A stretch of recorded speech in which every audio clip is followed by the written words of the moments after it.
చాలా గ్రాండ్గా జరిగింది ఆనొక బర్త్డే. మరి చక్కటి సాక్ష్యం కూడా సూసన్న చెబుతూ వచ్చింది. మరి దేవుడు మరి 3 సంవత్సరాలు కాపాడి 4వ సంవత్సరాన్ని దయకిరీటముగా అనుగ్రహించినందుకు దేవునికి మనం కూడా ఎల్లప్పుడూ కృతజ్ఞతాస్తుతులు చెల్లించాలి. ఎందుకు చెల్లించాలి కృతజ్ఞతాస్తుతులు అంటే? ఆయన చేసిన మేలులను కూడా మనం ఏం చేయాలి? జ్ఞాపకం చేసుకోవాలి. కాబట్టి దేవుడు కీర్తన 65వ కీర్తన జ్ఞాపకం చేసుకుని కొన్ని తలంపులు మనం జ్ఞాపకం చేసుకుందాం. చూడండి, దావీదు కీర్తనలు 65.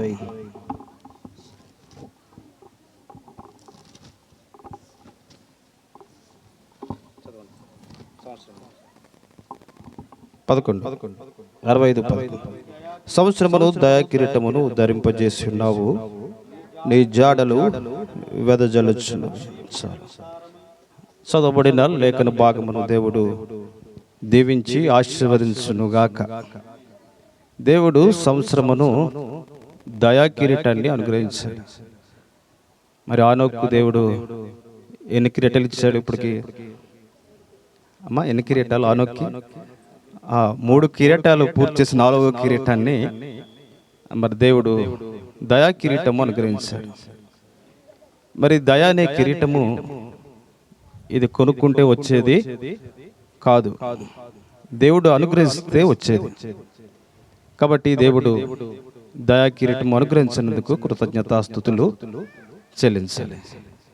అదే రీతిగా ద్వితీయోపదేశకాండం 11వ అధ్యాయాన్ని మనం జ్ఞాపకం చేసుకుంటే, యెహోవా కన్నులు సంవత్సరం మొదలుకొని సంవత్సరాంతం వరకు దాని మీద ఉండును. యెహోవా కన్నులు సంవత్సరాంతం మొదలుకొని సంవత్సరం అంతం వరకు కూడా యెహోవా కన్ను దృష్టి ఉంటుంది.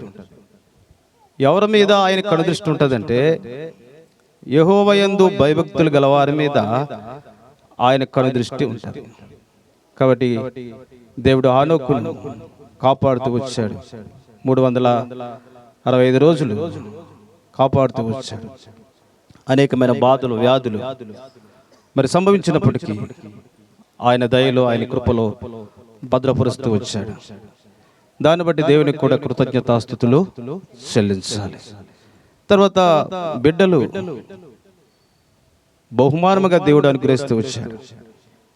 ఆదికాండం 4వ అధ్యాయంలో అంటాడు, యెహోవా దయ వలన నేను ఒక మనుషుని సంపాదించుకుంటుని. మరి సూసన్న పోయిన సంవత్సరం సాక్ష్యం చెప్పింది, కుమారుడు కొరకు ఎంతో ప్రార్థన చేస్తూ వచ్చింది. తర్వాత ఆ బిడ్డ దేవుడు అనుగ్రహిస్తూ వచ్చాడు. అంటే ఎవరి దయ వలన దేవుడు అనుగ్రహిస్తూ వచ్చాడు? యెహోవా దయ వలన నేను ఒక మనుషుని సంపాదించుకుంటుని. అంతేకాదు, కీర్తన 128వ కీర్తనలో గర్భఫలము యెహోవా అనుగ్రహించు స్వాస్థ్యం.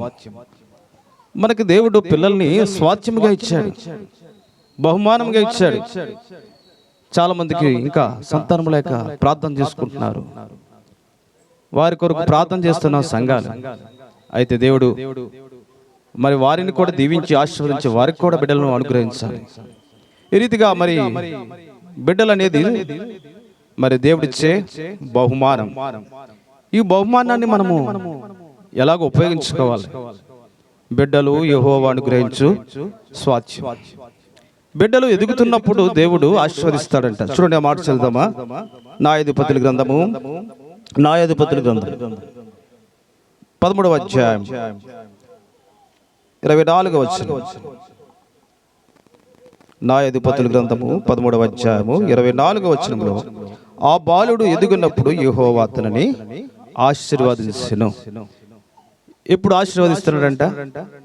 ఆ బాలుడు ఎదుగున్నప్పుడు యెహోవా ఆశీర్వదించెను. ఎదుగుతున్నప్పుడు దేవుడు ఏం చేస్తాడు? ఆశీర్వదిస్తాడు. యెహోవా మమ్మల్ని మరిచిపోలేదు, ఆయన మమ్మల్ని ఆశీర్వదించెను. యెహోవా మిమ్మల్ని, మీ పిల్లల్ని వృద్ధి పొందించే దేవుడు. కాబట్టి ఎదుగుతున్నప్పుడు దేవుడు ఏం చేస్తాడు? ఆశీర్వదిస్తాడు. కాబట్టి బిడ్డల్ని ఎలా పెంచాలి అంటే వాక్యములో బిడ్డలను ఏం చేయాలి? పెంచాలి. వాక్యములో పెంచాలి. ఆత్మీయంగా దేవుని సన్నిధిలో పెంచుతున్నప్పుడు వారిని దేవుడు ఏం చేస్తాడు? ఆశీర్వాదించే దేవుడిగా ఉన్నాడు. కాబట్టి ఈ బిడ్డలను దేవుడు సాత్యంగా ఇచ్చాడు. ఈ బిడ్డలు ఆశీర్వదించబడాలంటే తల్లిదండ్రులైన వారు కూడా వారి గురించి ఏం చేయాలి? ప్రార్థన చేయాలి. యోబు తన పిల్లల కొరకు ఏం చేశాడు? ఉదయాన్నే రేయి మొదటి జామున లేచి ఏం చేశాడు? ప్రార్థన చేశాడు. రేయి మొదటి జామున లేచి ఏం చేశాడు? ప్రార్థన చేశాడు. కాబట్టి ఈ దినాన్ని తల్లిదండ్రులుగా మనము కూడా పిల్లల దేవుడు మనకి ఇచ్చాడు. మన బిడ్డల కొరకు మనం ఏం చేయాలి? ప్రార్థన చేయాలి. రేయి మొదటి జామున లేచి ఏం చేయాలి? ప్రార్థన చేయాలి. ప్రార్థనే ఒక ఆయుధం. మనం ఏదైతే నేర్పిస్తామో ఆ బిడ్డలు అదే నేర్చుకుంటారు. అందుకే సామెతల గ్రంథం 22వ అధ్యాయంలో ఉంది, బాలుడు నడవవలసిన త్రోవను వారికి ఏం చేయాలంట? నేర్పించాలి. బాలుడిగా ఉన్నప్పుడే వారికి నేర్పించవలసిన విషయాలు ఏం చేయాలి? నేర్పించాలి. ఆనోకును జ్ఞాపకం చేసుకుంటే, ఆనోకు నన్ను చూసిన 2 చేతులు కూడా ఇలాగా జోడించేస్తాను. పాస్టర్ గారు వంద ఇలాగా ఆనోకు అంటే చాలు, సార్ తీసుకోవడం అంతే. అంటే అటువంటి అనుభవాలు తల్లిదండ్రుల పిల్లలకి ఏం చెప్తున్నారు? నేర్పిస్తున్నారు. కాబట్టి ఆ రీతిగా నేర్పించినప్పుడు వారు దేవుని దయలో మనుషుల దయలో కూడా ఏం చేస్తారు? వర్ధిల్లుతూ ఉంటారు. వారు వర్ధిల్లినప్పుడు మనకు కూడా ఎలాగుంటది? సంతోషంగా ఉంటుంది, ఆనందంగా ఉంటుంది.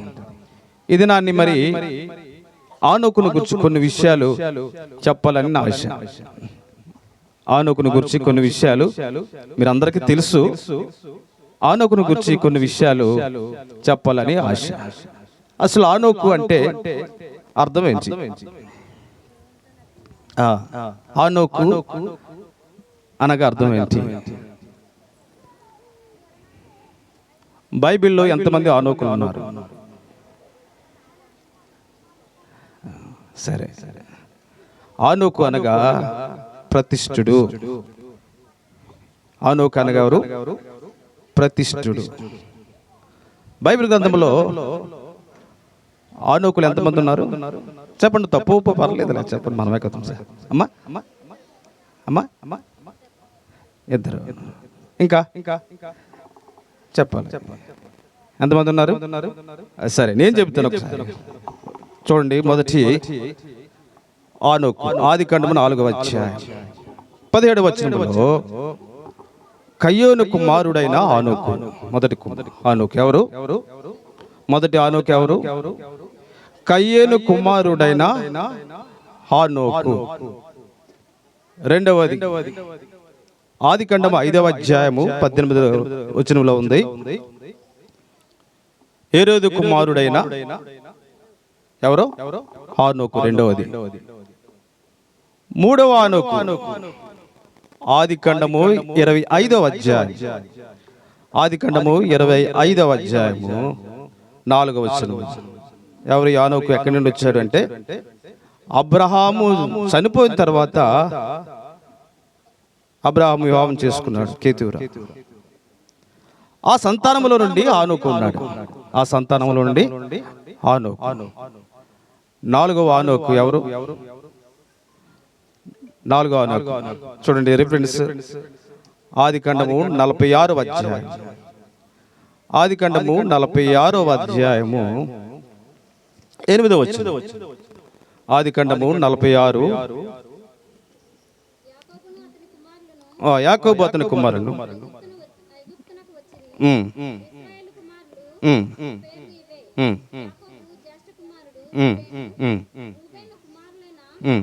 చాలు. ఎక్కడ? రూబేను కుమారుడైన ఆనోకు. ఎంతమంది ఆనోకులు వచ్చారు ఇప్పుడు? 4 ఆనోకు. మొదటి ఆనోకు ఎక్కడి నుంచి వచ్చాడు? కయ్యోను కుమారుడైన ఆనోకు. రెండవ ఆనోకు హేరోదు కుమారుడైన ఆనోకు. మూడవ కుమారుడు అబ్రహాము సంతానములో నుండి వచ్చిన ఆనోకు. 4వ ఆనోకు ఎవరు? రూబేను. ఎవరు? రూబేను. ఈ 4 గురించి చెప్తే చాలా టైం పడుతుంది, కానీ ఒక ఆనోకుని గురించి మాత్రం నేను జ్ఞాపకం చేసి ముగిస్తాను. మరి ఆనోకు అనగా ఎవరు? ప్రతిష్ఠుడు. ఎవరు చెప్పాలి? ప్రతిష్ఠుడు అనక దేవునికి ప్రతిష్ఠ చేసినవాడు. మరి పోయిన సంవత్సరం కూడా సూసన్న సాక్ష్యం చెప్పింది. ఆ బిడ్డను ఏం చేశారంట? దేవుని కొరకు మొదటిగానే ప్రతిష్ఠించారు. తల్లి గర్భంలో రూపించబడక మునిపే ఆ ఆనోకుని ఏం చేశారు? దేవుని కొరకు ప్రతిష్ఠించారు. కాబట్టి ఆనోకు అనగా మొదటిగా ప్రతిష్ఠుడు. నిన్ను నన్ను కూడా దేవుడు ఏం చేశాడు? నిన్ను నన్ను కూడా దేవుడు ఏం చేశాడు? ప్రతిష్ఠించుకున్నాడు. మనం లోకములు అందరికంటే గొప్పవారం కాదు, మనము బలహీనులమే. అయినప్పటికీ దేవుడు ఏం చేశాడంటే మనల్ని ఏర్పాటు చేసుకుని తన స్వకీయ జన్మగా చేసుకున్నాడు. చూడండి, మాట చదువుదామా? ద్వితీయోపదేశకాండము 7వ అధ్యాయం 6వ వచనంలో దేవుడు మనల్ని ఏం చేశాడు? దేవుడు మనల్ని స్వకీయ జనముగా ఏర్పరచుకున్నాడు. అంటే మనము దేవునికి అవసరం. అందుకే దేవుడు మనల్ని కూడా ఏం చేశాడు? ఏర్పరచుకున్నాడు. లోకములో బలమైన వారిని ఏర్పరచుకోలేదు, బలవంతులను దేవుడు ఏర్పరచుకోలేదు. ఎవరిని ఏర్పరచుకున్నాడు? వెర్రి వారిని ఏర్పరచుకున్నాడు. ఎవరిని ఏర్పరచుకున్నాడు? ఎర్రి వారిని ఏర్పరచుకుంటాడు. కాబట్టి ఈ దినాన్ని నిన్ను నన్ను కూడా దేవుడు ఏం చేశాడంటే ఏర్పరచుకున్నాడు. నిన్ను ఏర్పరచుకోవడానికి దేవుని యొక్క ఉద్దేశం కూడా ఉంది. ఒక కుమారునికి 4 బిడ్డలు ఉన్నారంట. ఒక కుటుంబంలో 4 బిడ్డల్ని కూడా తల్లి చక్కగా చదివించిందంట. అందరూ బాగా చదివారు. ఉదయాన్ని దేవుని సన్నిధిలో ఓ పాస్టర్ గారు వాక్యం చెప్తున్నారు. ఈ బిడ్డలను దేవుని సేవకు సమర్పించాలి. ఓ బిడ్డనే దేవునికి సేవకు నువ్వు సమర్పిస్తున్నారని ప్రసంగం చేస్తుంటే ఈ 3 కుమారులు కూడా చక్కగా మంచి పొజిషన్లో ఉన్నారంట. ఒక కుమారుడు డాక్టరు, 2వ కుమారుడు ఇంజనీరు, 3వ కుమారుడు కూడా ఇది మంచి జాబ్లో ఉన్నాడు. ఈ 4వ కుమారుడు ఉద్యోగం లేకుండా ఖాళీ తిరుగుతున్నాడు. ఏమి ఉద్యోగం లేకుండా ఖాళీ తిరుగుతున్నాడు. సరే, ఆవిడ చాలా ప్రయత్నం చేసింది ఆ బాబు కొరకు. ఉద్యోగాలు 10th క్లాస్ ఫెయిల్డ్ అయితే ఎవరు ఉద్యోగం ఇస్తారు? ఎవరు ఉద్యోగాలు ఇవ్వట్లేదు. తర్వాత ఆ సేవకుని దగ్గరకు వచ్చి, అయ్యగారు మీ మాటలు నాకు నొప్పించిని, నేను ఒక అబ్బాయిని సేవకు సమర్పిస్తున్నాను అన్నాను. ఎందుకు సమర్పిస్తుంది ఆ బాబుని? ఎందుకు? ఉద్యోగం దొరకట్లేదు, చదువు సరిగ్గా లేదు. ఆ ముగ్గురు కుమారులు కూడా చక్కటి పొజిషన్ లో ఉన్నారు. వారి కోసం ఏమీ చేయట్లేదు. కానీ ఇదెందుకు పనికిరాను అని తీసుకొచ్చి దేవుని సన్నిధికి ప్రతిష్ఠించుకోండి బాబు దేవుని సేవకాన్ని. అమ్మ, ఎందుకు మీకు ఎంతమంది కుమారులు అని అడిగారంట పాస్టర్ గారు. నాకు 3 కుమారులండి, అందరూ 2 మంచి పొజిషన్ లో ఉన్నాడండి. వీడు ఎందుకు పనికిరాని వాడుగా ఉన్నాడు, దేవుని సేవకైనా పనికొస్తాడు. అప్పుడు పాస్టర్ గారు అన్నారంట, మీ ఇంట్లో మీకు పనికిరానివాడు దేవునికి ఎలా పనికొస్తాడు? మీకు పనికిరానివాడు దేవునికి ఎలాగ పనికొస్తాడు? అదే రీతిగా మనం దేవునికి బిడ్డలను ఏం చేయాలంటే ప్రతిష్ఠించాలి. ఏం చేయాలి? మొదటిగా ప్రతిష్ఠించాలి. ఆనోకును కూడా దేవుడు మొదటిగా ఏం చేయాలి? మనం బిడ్డల్ని ప్రతిష్ఠించాలి. ఆనాడు బాలుడైన సమూయేలుని అన్న ఏం చేసింది? ఆ దేవునికి ప్రతిష్ఠించి. చూడండి, 1వ అధ్యాయము 28వ వచనం. 1 సమూయేలు గ్రంథము 1వ అధ్యాయం 28వ వచనం చదవండి. కాబట్టి నేను నా బిడ్డను యెహోవాకు ప్రతిష్ఠించుచున్నాను, తాను బ్రతుకు దినములన్నిటిను వాడు యెహోవాకు ప్రతిష్ఠుడు. కాబట్టి పాలు విడిచిన వెంటనే ఎక్కడ సమర్పించిందంటే దేవుని మందిరానికి తీసుకెళ్లి అక్కడ ప్రతిష్ఠించేసింది. అక్కడ వదిలిపెట్టేసింది పిల్లని, బాబుని. ఎన్ని సంవత్సరాలు ఉంటాయి పాలు విడిచే సమయం అంటే? 3 కానీ 4 సంవత్సరాలు ఉండొచ్చు. మరి ఆ టైంలో మరి తల్లి బిడ్డ విడతాడు, ఆడవడా ఏడుస్తాడా? తల్లిని విడిచిపెట్టి తల్లి ఎలాగుంటది? లేక ఒక కుమారుడు పుట్టాడు, నేను మందిరంలో ఇచ్చాను, బెంగగా ఉందా? దేవుని మందిరం వదిలిపెట్టిన తర్వాత సమూయేలు ఏం చేస్తున్నాడు చూడండి, అదే మాట ఆఖరి వచనంలో ఏం చేస్తున్నాడు సమూయేలు? యెహోవాకు అక్కడనే మొక్కి దేవుని ఏం చేస్తున్నాడంట? దేవుని ఆరాధిస్తున్నాడు, మహిమపరుస్తున్నాడు. కాబట్టి దేవుని మందిరంలో చిన్న వయసులోనే ప్రతిష్ఠించినప్పుడు ఆ బాలుడైన సమూయేలు దేవుని మందిరంలో ఆరాధిస్తున్నాడు. మొదటిగా హానోకు అనగా ప్రతిష్ఠుడు. దేవుడు మన బిడ్డలను కూడా దేవునికి ఏం చేయాలంట? ప్రతిష్ఠించాలి, సమర్పించాలి. రెండవదిగా మనం జ్ఞాపకం చేసుకుంటే హానోకులో ఉండే శ్రేష్టమైన మాట చూడండి. ఆదికాండము 5వ అధ్యాయం 24వ వచనం. ఆదికాండము 5వ అధ్యాయము 24. హానోకు దేవునితో నడిచాడు. ఎవరితో నడిచాడు? ఆ దేవునితో నడిచాడు. కాబట్టి హానోకు ఎన్నో సమస్యలు ఉన్నాయి, ఎన్నో ఇబ్బందులు ఉండవచ్చు. అదే సమయంలో మరి పిల్లల కంటూ కూడా దేవుని మందిరానికి ఏం చేశాడంట? నడిచాడు. అందుకే మనము యెషయా గ్రంథం మనం జ్ఞాపకం చేసుకుంటే ఇశ్రాయేలు ప్రజలారా మీరందరూ కూడా వెలుగులో నడుచుకునుడి. ఎక్కడ నడుచుకోవాలి? వెలుగులో నడుచుకోవాలి. మన బిడ్డలు ఇంకా చీకటిలో ఉన్నారేమో, అంధకారంలో ఉన్నారేమో, లోకంలో తిరుగుతున్నారేమో అక్కడెక్కడ. ఈ హానోకు అయితే ఎలాగున్నాడు? దేవునితో నడుచుకుంటూ వచ్చాడు.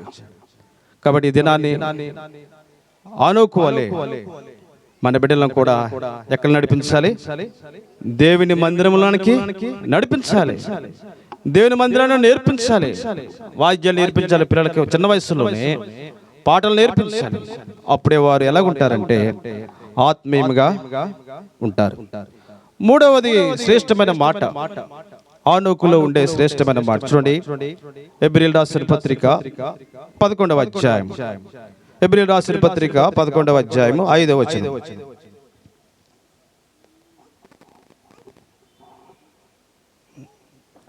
11:5. హానోకు ఏమి నమ్మాడు? విశ్వాసాన్ని నమ్మాడు. దేన్ని నమ్మాడు హానోకు? విశ్వాసాన్ని నమ్మాడు. చాలా మంది మనము దేవుని మీద విశ్వాసం ఉంచాం. హానోకు మరి దేవుని యందు ఎలా ఉన్నాడు? విశ్వాసం ఉంచాడు. మనమైతే రాజులు నమ్ముకుంటాం, అధికారులు నమ్ముతాం, మనుషుల మీద విశ్వాసం ఉంచుతాం. ఈ హానోకు ఆ రీతిగా లేడు. ఎలా ఉన్నాడు? దేవుని యందు విశ్వాసం ఉంచాడు. అందుకే ఈ లోకములో మనుషులను నమ్ముకోవద్దు అంటున్నాడు, రాజులను నమ్ముకోవద్దు, దేవుని ఆశ్రయించండి. మరి మూడవదిగా శ్రేష్టమైన లక్షణం హానోకు విశ్వాసం ఉంచాడు. ఏం చేశాడు? విశ్వాసం ఉంచి ఎవరిని నమ్మలేదు, దేవుణ్ణే నమ్ముకుంటూ వచ్చాడు. మనమైతే దేన్ని నమ్ముతాం? మనుషులు నమ్ముతాం. చూడండి కీర్తన 49:6లో మనం దేన్ని నమ్మకూడదు అక్కడ రాయబడుతుంది. చూడండి కీర్తన 49:6 మనం ఏమి నమ్మకూడదంట? 49:6 ఆస్తిని నమ్మకూడదు. దేన్ని నమ్మకూడదు? మొదటిగా ఆస్తి లోకములో మనకు కూడా ఏమి రాదు, అక్కర రాదు. అయితే హానోకు విశ్వాసాన్ని నమ్మాడు. మనుషులమైన మనం ఏమి నమ్మకూడదు అక్కడ రాయబడుతుంది. దేని నమ్మకూడదు? మొదటిగా ఆస్తిని నమ్మకూడదు. రెండవదిగా మనం జ్ఞాపకం చేసుకుంటే చూడండి ధనాన్ని నమ్మకూడదంట. రెండవది దేన్ని నమ్మకూడదు? ధనాన్ని నమ్మకూడదు. మూడవదిగా జ్ఞాపకం చేసుకుంటే స్నేహితులను కూడా నమ్మకూడదంట. మీకా గ్రంథము 7వ అధ్యాయం. మీకా గ్రంథము 7వ అధ్యాయము 776 7వ అధ్యాయము 5వ వచనం రాయబడుతుంది. స్నేహితులని నమ్మిక ఉంచవద్దు. ఎవరిని? స్నేహితులని ఎందుకు నమ్మిక ఉంచకూడదట. అంటే స్నేహితులు ఏం చేస్తారు? మోసం చేస్తారు. అందుకే ఇక్కడ మనం నమ్మవలసినవి కొన్ని ఉన్నాయి, నమ్మలేని కొన్ని ఉన్నాయి.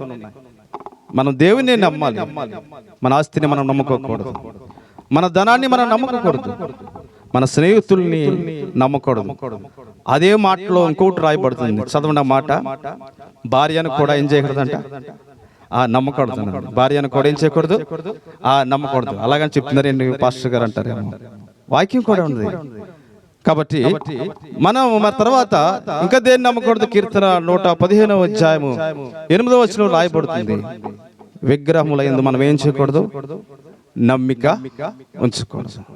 ఇది నాన్ని మనము విగ్రహాలని నమ్ముతూ ఉన్నామేమో, ధనాన్ని నమ్ముతున్నామేమో, స్నేహితుని నమ్ముతున్నామేమో, ఆస్తిని నమ్ముతున్నామేమో. ఆనోకైతే మాత్రం దేన్ని నమ్మాడు? విశ్వాసాన్ని నమ్మాడు. దేన్ని నమ్మాడు? విశ్వాసాన్ని నమ్మాడు. ఆనోకు వలె మనము కూడా విశ్వాసాన్ని నమ్ముదాం. 4వ శ్రేష్టమైన మాట మనం జ్ఞాపకం చేసుకుని ముగించుకుందాం. చూడండి, ఆదికాండం 5వ అధ్యాయం 22. ఆనోకు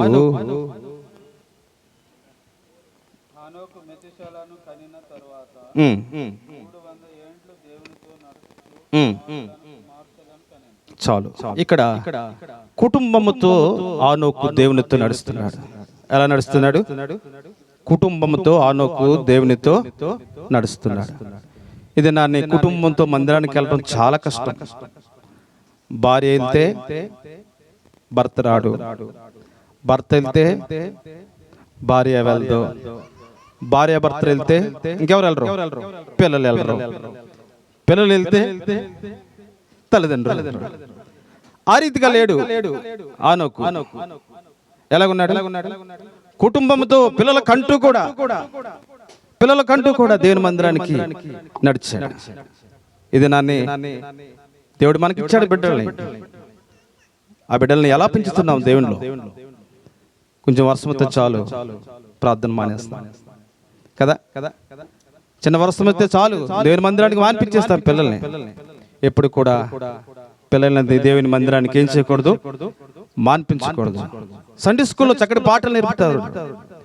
చిన్న పిల్లలు నేర్చుకున్న మరి మాటలు ఒక తల్లిని గజదంగని మార్చిన. ఇది నాన్ని సండే స్కూల్లో పిల్లలకి అనేకమైన కథలు నేర్చున్నాయి. ఉదయాన్ని సండే స్కూల్కి వెళ్ళే బాబు సండే స్కూల్లో టీచర్ గారు అన్నారంట, మీరు ఎవరో ఒకరిని కొత్త వారిని తీసుకురండి అని ఆ టీచర్ గారు సండే స్కూల్లో బోధించినప్పుడు ఆ సండే స్కూల్ బాబు ఇంటికి వెళ్ళి తన పక్క ఇంటి బాబుని, అయ్యా నువ్వు సండే స్కూల్కి రారా అని తీసుకొచ్చాడు. వాళ్ళ తండ్రి చాలా గజదొంగోడు. ఎటువంటి వాడు? గజదొంగోడు. ఆ బాబుని మరి సండే స్కూల్ పంపించమంటే, మా బాబు సండే స్కూల్కి రాడు, పంపించను. ఏదో రీతిగా మరి ఈ చిన్న స్నేహితుడు వెళ్ళి ఆ బాబుని బ్రతిమాలుకుని సండే స్కూల్ తీసుకెళ్ళిన తర్వాత ఆ సండే స్కూల్లో చక్కటి మాటలు నేర్చుకున్నాడు. ఏ మాటలు? దొంగతనాలు చేయకూడదు. ఎవరు చూస్తున్నారు? యేసయ్య చూస్తున్నాడు. అబద్ధాలు మాట్లాడకూడదు. ఎవరు చూస్తున్నారు? యేసయ్య చూస్తున్నాడయ్యా అంటే సండే స్కూల్లో చక్కటి పాఠాలు నేర్చుకున్నాడంట. కొంతకాలం నేర్చుకున్న తర్వాత ఒక దినాన్ని వాళ్ళ నాన్నగారు కన్నాలు వేసే అలవాటు ఉంది. ఎవరికి? వాళ్ళ నాన్నగారికి. రే బాబు, పలానా చోట చక్కటి తోటలో మామిడి పళ్ళు ఉన్నాయి, నువ్వు నాకు జతగా రారా అన్నాడు. సరే డాడీ అని కూడా తీసుకెళ్ళిన తర్వాత ఎవరన్నా వస్తే నువ్వు వస్తున్నారు చూస్తున్నారు అని చెప్పు, నాకు నేను దిగిపోతాను చెట్టుకి అన్నాడు. సరే చెట్టు ఎక్కాడు. చాలా ముమ్మరంగా కాయలు కోస్తున్నారు. సంచంత నిండిపోయింది. ఇంకా ఈ బాబుతో దేవుడు మాట్లాడుతున్నాడంట. సండే స్కూల్ పాట పాడుతున్నాడంట. వచ్చేస్తున్నాడు యేసయ్య, చూస్తున్నాడు యేసయ్య అనేటప్పటికి ఆయన దిగి పరుగు వెళ్ళిపోడండి. చెట్టు మీద ఉన్నవాడు ఏమైపోయాడు? పరుగు వెళ్ళిపోడండి. ఇంటికి వెళ్ళిన తర్వాత అని పిలిచి, నన్ను ఎవరు చూసారా? ఎవరు చూసారు నన్ను చెట్టు మీద ఉన్నవాడిని అంటే, యేసయ్య చూశాడు డాడీ అన్నాడంట. ఏమన్నాడు? యేసయ్య చూశాడు డాడీ, నన్ను యేసయ్య చూశాడు, నువ్వు చేసి దొంగ పనులని యేసయ్య చూశాడు. అందుకే నిన్ను సండే స్కూల్కి వెళ్ళొద్దన్నాను. సండే స్కూల్కి వెళ్తే ఇయ్య నేర్పిస్తారు. కాబట్టి ఆ చిన్న బాబు తండ్రిని మార్చాడు. ఏం చేశాడు చిన్నబాబు? తండ్రిని మార్చాడు. ఒకప్పుడు గజ్జి దొంగ, ఒక చిన్న బాబు కుటుంబంలో సండే స్కూల్ నేర్పించడం వల్ల ఆ తండ్రి ఏమైపోయాడు? ఇప్పుడు దొంగతనాన్ని మార్చేస్తాడు. ఇప్పుడు దేవుని ఏం చేస్తున్నాడంట? ఆరాధిస్తున్నాడు. కాబట్టి మనము కూడా చిన్న వయసులోనే పిల్లలకి కొన్ని విషయాలు ఏం చేయాలి? నేర్పించాలి. చాలా మంది పిల్లలకు మరి దేవుని సన్నిధిలోకి వెళ్ళినప్పుడు నేను చూస్తూ ఉంటాను, ఆనోకు కానుకేస్తాడు. కానుకేసేటప్పుడు సంతపేట చుట్టూ తిరుగుతూ ఉంటాడు. పోయిన సంవత్సరం వీడియో తీసుడా హానోకుని ఎత్తుకుని శ్యామ కానుకలు సమర్పిస్తాడు. అంటే చిన్న వయసులోనే పిల్లలకి ఏమి ఇచ్చాలి? కానుక ఇవ్వటం నేర్పించాలి. మనం 10 రూపాయలు వేసినా పర్లేదు, పిల్లల చేత ఏమించాలి? 100 రూపాయలు నేర్పించాలి. మనం చిల్లరేసినా పర్లేదు, పెద్దోళ్ళ చేత ఏమించాలి? ఎక్కువ డబ్బులు ఏమించాలి. ఎందుకు? నేను బిజినెస్ చేసే టైంలో ఎక్కువగా మేము బ్యాంక్ వెళ్ళి కొత్త డబ్బులు తీసుకునేవాళ్ళం. బ్యాంకులో కొత్తగా కాగితాలు ఇచ్చేవారు. పిల్లలందరికీ కూడా కొత్త నోట్లు ఇచ్చేవాళ్ళు, అందరికీ కొత్త నోట్లు. అది అలవాటు అయిపోయింది దేవుని పిల్లలకి. ఏమైపోయింది? దేవునికి ఏమి ఇవ్వాలి? శ్రేష్టమైనది ఇవ్వాలి దేవునికి. ఓ దినాన్ని ఒక సండే స్కూల్ కుర్రోడు అదే వీధిలో అడుక్కునే వాళ్ళు వస్తున్నారంట. వస్తుంటే డాడీ నాకు 50 రూపీస్ ఇచ్చారంట. ఎంతమన్నాడు? 50 రూపీస్. అలా ₹1 కూడా అంటే ఎవరు అడుక్కునే వాళ్ళకి కూడా ₹1 కూడా పెట్టడంట. సరే, సండే స్కూల్లో నేర్చుకున్నాడు కదా, ప్రేమ కలిగి ఉండాలి, మనం కష్టంలో ఉన్న వాళ్ళని ఆదరించాలి, మళ్ళీ ఎదురువాళ్ళని ఆదరించాలి, పేదవారిని పరామర్శించాలండి. అప్పుడు ఆ నాన్నగారు డబ్బులు తీసుకుని 50 రూపీస్ ఆయనకి ఇచ్చేశాడంట. ఎరా, నువ్వేం కురుకుర్లు కొనుక్కుంటారన్నావు, లేకపోతే ఆ ప్యాకెట్లు కొనుక్కుంటారన్నావు, ఏం చేసావు డబ్బులు అంటే, లేదు డాడీ, ఆ మన వీధిలో కాళ్ళు లేని ఆయన వచ్చాడు, ఆయనకి 50 రూపీస్ ఇచ్చేస్తాను. వాళ్ళ డాడీ చాలా బాధపడ్డాడంట. ఎందుకని మన 50 రూపీస్ మాటలా వ్యవస్థారు. అదే రోజు సాయంకాలం వాళ్ళ మేనమామ వచ్చాడంట. వాళ్ళ మేనమామ చూడటానికి వచ్చి ఆయన చూసి 500 ఇచ్చాడంట. ఎంత ఇచ్చాడు? 500 కాగితం ఇచ్చాడంట. ఇప్పుడు దేవుడికి ఈయన ఎంత ఇచ్చాడు బాబు? 50 రూపీస్ ఇచ్చాడు. వాళ్ళ మాయనమేమ ఎంత ఇచ్చాడు? 500 ఇచ్చాడు. అప్పుడు అన్నాడు, మనము దేవుని పిల్లలకి, పేదవారికి ₹1 పెడితే దేవుడు మనకి సమృద్ధినిస్తాడు, దేవుడు మనల్ని ఆశీర్వదిస్తాడు, దీవిస్తాడు. ఆ రీతిగా ఆ తండ్రి కూడా ఏమయ్యాడు? మారిపోతూ వచ్చాడు. అందుకే దినాన్ని మనము కూడా దేవుని బిడ్డలను దేవుని సన్నిధిలో పెంచాలి. దేవుని సన్నిధిలో మనం పెంచినప్పుడు ఆ బిడ్డలు ఆత్మీయంగా ఎదుగుతూ ఉంటారు. కాబట్టి ఆనోకులో నుంచి శ్రేష్టమైన మాటలు మనం నేర్చుకున్నాం.